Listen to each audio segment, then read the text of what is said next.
એમએસએમઈના income ટેક્સનો નિયમ બદલવાની માંગ ઉઠી છે। એમએસએમઈના નિયમ તમામ વેપારી માટે સરખા બને, ટેક્સટાઇલ યુનિવર્સિટી બને તેવી વેપારીઓની પણ અપેક્ષાઓ છે। સુરતના વેપારીઓની માંગને બજેટમાં સમાવવાની માંગ થઈ રહી છે। તો વર્ષ 2025 અને 26ના બજેટ માટે વેપારીઓની અનેક આશા અપેક્ષાઓ છે।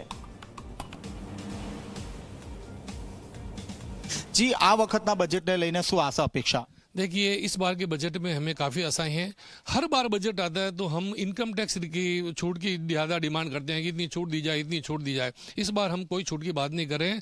उल्टा हमारे एक नियम जो लागू हुआ है एमएसएमई 43BH, ये इनकम टैक्स रिलेटेड नियम है कि आप एमएसएमई से जिससे भी व्यापार करते हो उसको 45 दिन में पैसा दो, अदरवाइज आपका वो पैसा है टाइम पे नहीं दिया तो वो एक्सपेंसेज में जुड़ जाएगा और आपको उसका टैक्स भरना पड़ेगा। उसके चलते हमारे व्यापार अभी खराब हो गया।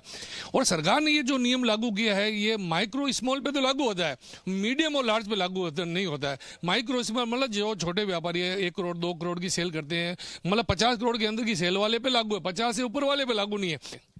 શું आशा છે આ વખતના એક નાના વેપારી તરીકે?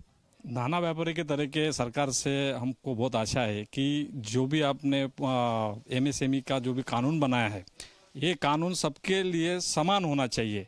इसमें क्या हो रहा है, हम लोग छोटे व्यापारी जो है हमको 45 दिन में पेमेंट, मार्च एंडिंग तक पेमेंट देना होता है, लेकिन हम लोगों का जो अदर मंडियों में माल गया होता है तो वहाँ से भी हम लोगों को 45 दिन की जो धारा है उस अंदर पेमेंट आना चाहिए।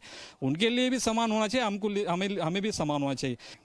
जी काका, घણા વર્ષો આ લાઈનમાં આપને કાઢ્યા છે, આ વખતના બજેટને લઈને શું અપેક્ષા? इस टाइम कपड़े का काम करना बड़ा मुश्किल हो गया है। अब वो वाला काम नहीं रह गया। जीएसटी लगने के बाद लिखा पढ़ी इतनी हो गई है, इतनी पेचीदगियाँ आ गई हैं कि आदमी उसी में उलझा रहता है। और व्यापारी बाहर से जो जीएसटी का कानून लगा है, हम जीएसटी भरते हैं, सामने वाली पार्टी वाली जीएसटी नहीं भरती तो वो भी हमारे को भरना पड़ता है।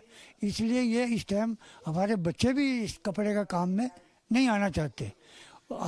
सरकार से ये हमारी आशा है कि कपड़े की काम में थोड़ी सी कोई रियायत दी जाए जिससे हम और हमारे बच्चे ये काम कर सकें।